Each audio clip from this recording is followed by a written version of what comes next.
चलो दोस्तों, आज हम अमेरिकी क्रांति के रोमांचक सफर पर चलते हैं। कल्पना करो, साल है 1776 और हम सीधे औपनिवेशिक अमेरिका में पहुंच जाते हैं। हवा में क्रांति की भावना छाई हुई है, तनाव चरम पर है।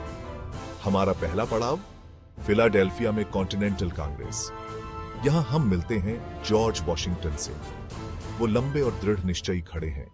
उन्हें अभी अभी कॉन्टिनेंटल आर्मी का कमांडर इन चीफ बनाया गया है।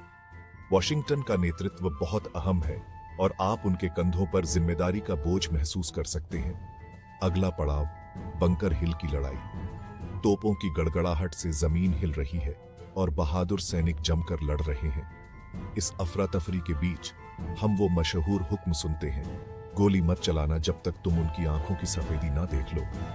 ये लड़ाई भले ही तकनीकी तौर पर देशभक्तों की हार थी, लेकिन इसने उनके लचीलेपन और संकल्प को साबित कर दिया। हमारा सफर वैली फोर्स तक जारी है। 1777 टू 78 की सर्दी बेहद कठोर है। सैनिक ठंडे, भूखे और थके हुए हैं, फिर भी उनकी हिम्मत अटूट है।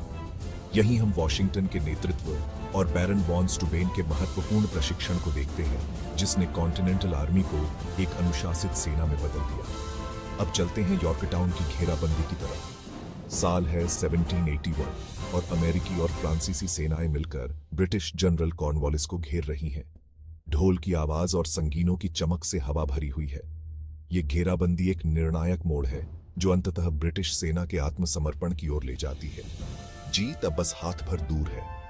आखिरकार हम 1783 में पेरिस की संधि पर हस्ताक्षर के साथ पहुंचते हैं। युद्ध आधिकारिक रूप से खत्म हो गया है और अमेरिका की स्वतंत्रता को मान्यता मिल गई है। एक स्वतंत्र राष्ट्र का सपना अब हकीकत है। जैसे ही हम वर्तमान में लौटते हैं, हम उस अविश्वसनीय यात्रा पर विचार करते हैं जो हमने अभी अनुभव की है। अमेरिकी क्रांति अत्यधिक संघर्ष और बलिदान का समय था। यह स्वतंत्रता, न्याय और एक नई शुरुआत की लड़ाई थी। इस समय यात्रा के रोमांच में मेरे साथ शामिल होने के लिए धन्यवाद। अगर आपको इतिहास का यह सफर पसंद आया हो तो और भी रोमांचक कहानियों के लिए लाइक और सब्सक्राइब करना ना भूलें। अगली बार तक खोजते रहें।